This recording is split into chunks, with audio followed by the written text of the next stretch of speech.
ஒரு நிமிஷம். இந்த வீடியோ எனக்கானதோ உங்களுக்கானதோ கிடையாது. இது நமக்காகவும் நம்மளை சுற்றி இருக்க மக்களுக்காகவுமான ஒரு வீடியோ. ஒரே நிமிஷம் சொல்றதை கேட்டுப்போங்க.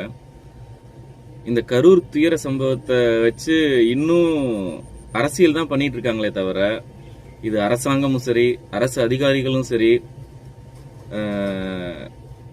இந்த மக்களை பாதுகாக்க வேண்டிய காவல்துறையும் சரி, நடந்து முடிஞ்ச பிரச்சனைக்கு யார் பொறுப்பு, யாரை கைது பண்ணணும், அதற்கு என்ன நடவடிக்கை எடுக்கணும், இந்த கைது பண்ணி யாரை ஜெயிலில் போடணும்னு மட்டும்தான் யோசிக்கிறாங்களே தவிர, இதுக்கு மேலே இந்த மாதிரி துயர சம்பவங்கள் நடக்காமல் இருக்க என்ன பண்ணணும், இதுக்கப்புறம் இதே மாதிரி ஒரு அரசியல் மீட்டிங்காக இருக்கட்டும், ஒரு கட்சி நிகழ்வாக இருந்தாலும் சரி, எந்த ஒரு பொதுக்கூட்டமாக இருந்தாலும் சரி, இதுக்கு மேலே இந்த மாதிரி ஒரு துயர சம்பவம் நடக்காமல் இருக்க என்ன பண்ணணும், என்ன மாதிரியான சேஃப்டி ரெடி பண்ணிக்கணும், இல்லை எந்த மாதிரியான இடத்துல மீட்டிங் அரேஞ்ச் பண்ணுறதுக்கான வாய்ப்பு கொடுக்கணும், இல்லை ஒரு இடத்துல ஒரு மீட்டிங்க்கு ஒரு பர்மிஷன் கொடுக்குறோம் அப்படின்னா அந்த இடத்துல இருக்க ஹாஸ்பிட்டல்ஸ் எங்கே இருக்குது, அதுக்கான ஆம்புலன்ஸ் போகிறதுக்கு வர்றதுக்கான வசதிகள் இருக்கா இல்லையா, இதெல்லாம் பார்த்து தான் பர்மிஷன் கொடுப்போம், இல்லை இதுக்கான நடவடிக்கைகளை நாங்கள் எடுப்போம், இதுக்கு மேலே இந்த மாதிரியான தவறுகள் நடக்காது, நடக்க விட மாட்டோம்.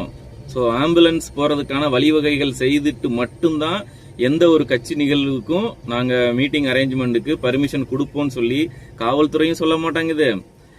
இனிமே எந்த ஒரு கட்சி மீட்டிங் நடந்தாலும் அந்த நீங்க வெளியில இருந்து ஆம்புலன்ஸ் வர்றதை விடுங்க, அந்த மீட்டிங்ல இருக்கவங்களுக்கே இப்ப நடந்த மாதிரி ஏதாவது ஒரு அசம்பாவிதம் நடந்தா அங்க இருந்து ஹாஸ்பிட்டல் போறதுக்கு, ஆம்புலன்ஸ் போறதுக்கு ஒரு வழிவகை, ஒரு தனி வழி வச்சு மட்டும்தான் ஒரு மீட்டிங்கு பர்மிஷன் கொடுக்கணும்னு சொல்லி இந்த அரசாங்கமும் பேச மாட்டேங்குது, அரசு அதிகாரிகளும் அதை பத்தி கண்டுக்க மாட்டாங்க. அவங்கள பொறுத்த வரைக்கும் நடந்து முடிஞ்ச பிரச்சனைக்கு யார் தலையில தூக்கி போட்டு யார் எஸ்கேப் ஆகலாம் அப்படின்னு மட்டும்தான் பாக்குறாங்களே தவிர, இதுக்கு மேல இந்த மாதிரி ஒரு சம்பவம் நடக்கக்கூடாது, அதுக்கு என்ன நடவடிக்கை எடுக்கணுங்கிறத பத்தி யாருமே கண்டுக்க மாட்டாங்க. ஸோ மறுபடியும் இந்த மாதிரி மீட்டிங் நடக்கும், அது ஆளுங்கட்சியா இருந்தாலும் சரி, எதிர்கட்சியா இருந்தாலும் சரி, மீட்டிங் போடுவாங்க, அவங்க கட்சி உள்வேலைகளுக்காக மக்களோட உயிரை பலி கொடுப்பாங்க, அப்படிதான் நடக்கும் போல இருக்கு. இதை பத்தி இதுக்கு முன்னேற்பாடுகள் எதையுமே செய்யறதுக்கான ஐடியாவில் இல்லை. இருக்கிற பிரச்சனைகளை யார் தலையில தூக்கி போட்டு போலான்னு மட்டும்தான் இவங்க பாக்குறாங்களே தவிர, இதுக்கு மேல இது நடக்காது, இதுக்கு நாங்க பொறுப்பேற்போங்கிற இடத்துல அரசாங்கமும் கிடையாது, அரசு அதிகாரிகள் கிடையாது, காவல்துறையும் கிடையாது.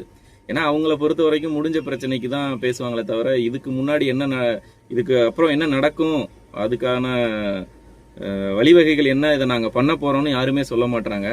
ஒரு சின்ன எக்ஸாம்பிள் சொல்றேன், உங்க எல்லாருக்கும் தெரிஞ்சிருக்குன்னு நினைக்கிறேன், தெரியாதவங்க தெரிஞ்சுக்கங்க. ஆர்சிபி கப் அடிச்சு செலிப்ரேஷன்ல பெங்களூர்ல 11 பேர் ஸ்பாட் டெத்து, 100க்கும் அதிகமானோர்